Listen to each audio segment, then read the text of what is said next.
Bonjour, vous voyez avec quoi on va travailler aujourd'hui? Donc là, on travaille sur les membres inférieurs, c'est-à-dire donc les cuisses, appui au sol. Donc c'est le troisième et dernier volet sur ce qui est de la puissance de frappe pour sa frappe directe, d'accord, Chong Chuan. Je suis Cyril Périchard, ceinture noire 4e dan, professeur diplômé d'État. Bienvenue sur la chaîne des arts martiaux chinois.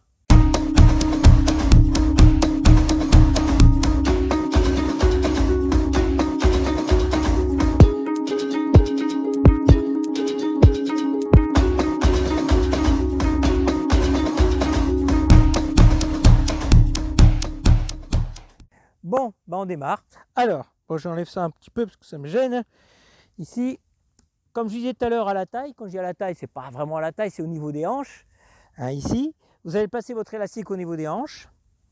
Et là, on va se concentrer uniquement sur l'appui au sol. C'est-à-dire que là, évidemment, grâce à ce placement, il va y avoir une retenue. D'accord? Donc on va se concentrer aujourd'hui dans nos différentes frappes sur la poussée du sol. Donc c'est le pied arrière, vous êtes en appui, les deux pieds, et il va y avoir un travail sur la pointe ici, et on va venir pousser au maximum, détendre sa jambe dans la frappe. On va surtout chercher ça. Le reste, bon, vous allez le faire naturellement, vous allez développer votre poing, comme on a vu sur les deux autres vidéos précédentes. Vous cliquez, pour ceux qui ne les ont pas vues. Et donc, on va travailler point arrière, comme la dernière fois. Vous vous rappelez, donc, on est encore en isométrie. Au départ, isométrie à la fin, donc de la poussée, ça sera. Après, on va faire les frappes 5 fois. Après, frappe sans élastique 5 fois. Et on passera de l'autre côté. On y va? Madame patte d'ours. Donc voilà, la patte d'ours, on en a besoin. Tu peux avancer un petit peu. Voilà. Ici. Donc là, on va bloquer dès le départ, ici. Hop, retenu. On y va. 1, 2, 3, 4, 5. Là maintenant, je finis mon appui. 1, 2, 3, 4, 5. On relâche, tu avances un petit peu. Et 1, 2, 3, 4, tu rapproches. 5. Très bien. Quand vous avez fait ceci, là, on défait. Oh, ne regardez pas, je me déshabille. Hein. Donc c'est un peu long. Hop. Voilà.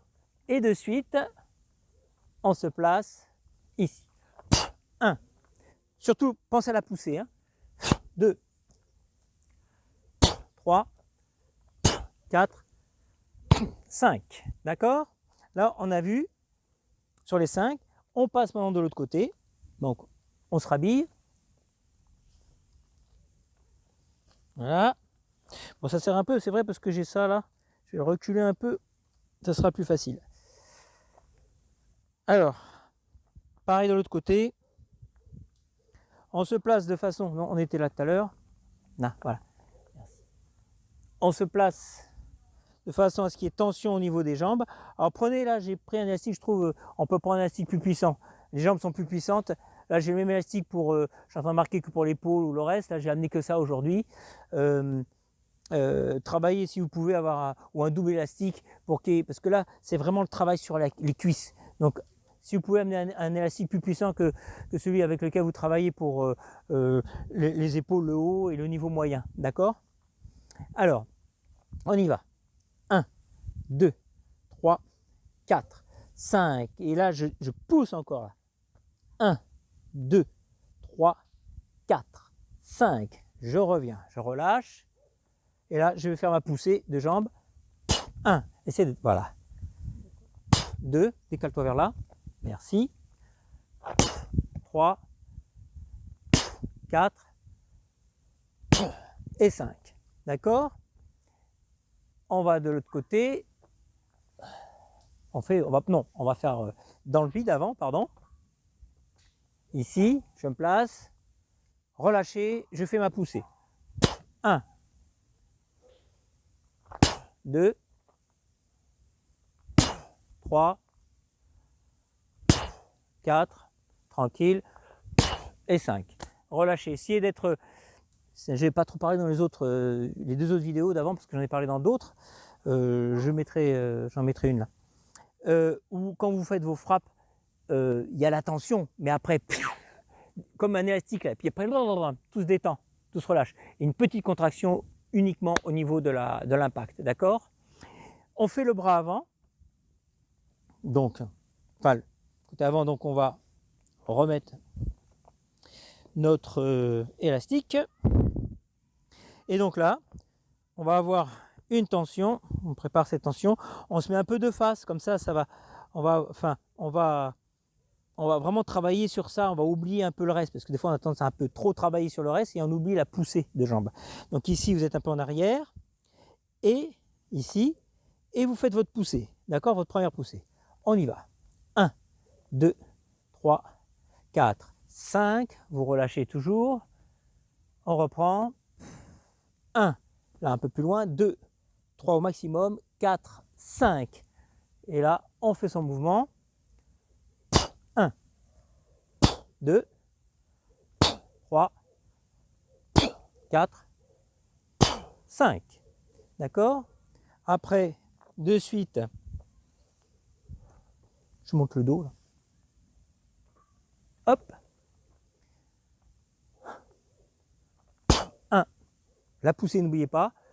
2, 3, 4, 5. D'accord?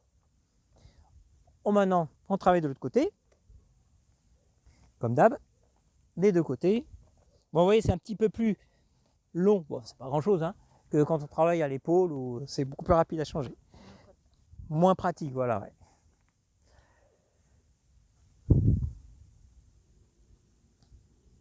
Voilà, bien au niveau donc des hanches, hein, sur les os iliaques, hein, assez bas, d'accord, pas trop en haut, ici, parce que là on travaille sur la résistance uniquement, hein, on essaie au maximum des jambes. Donc ici, place, et on avance. 1, 2, 3, 4, 5, on relâche, et on tend encore plus, on finit la poussée. 1, 2, 3, 4, 5, on relâche. Donc là, comme je le répète, hein, je ne sens pas trop, avec cet élastique, j'aurais dû prendre plus puissant. Donc ici, on y va. 1, 2, 3, 4, 5. D'accord? Dernier.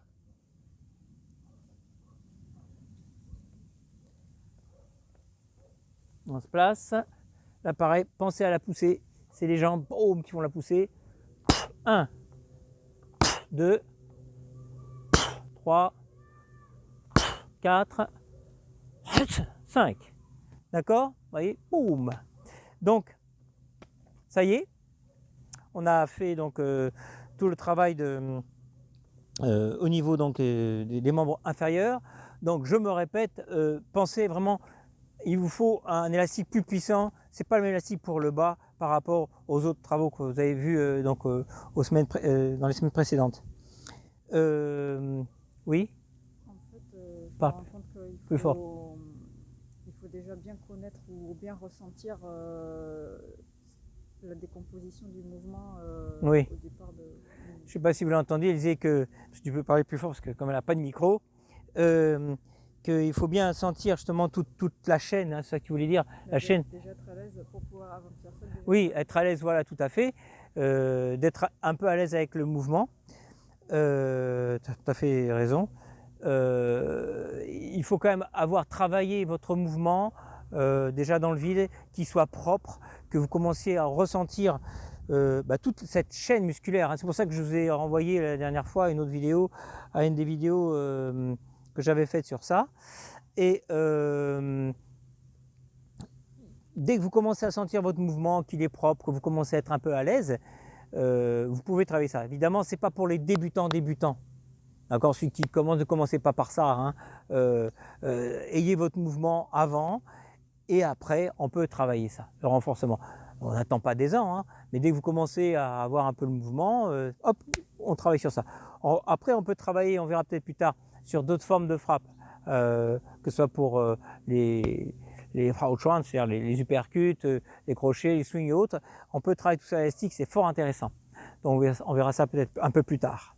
Voilà, ben, maintenant la balle est dans votre camp, et je vous dis à la semaine prochaine peut-être, ou je ne sais pas s'il va y avoir les vacances, je vous dirai, on verra. Sinon, ben, à la prochaine vidéo. Merci de votre écoute. C'est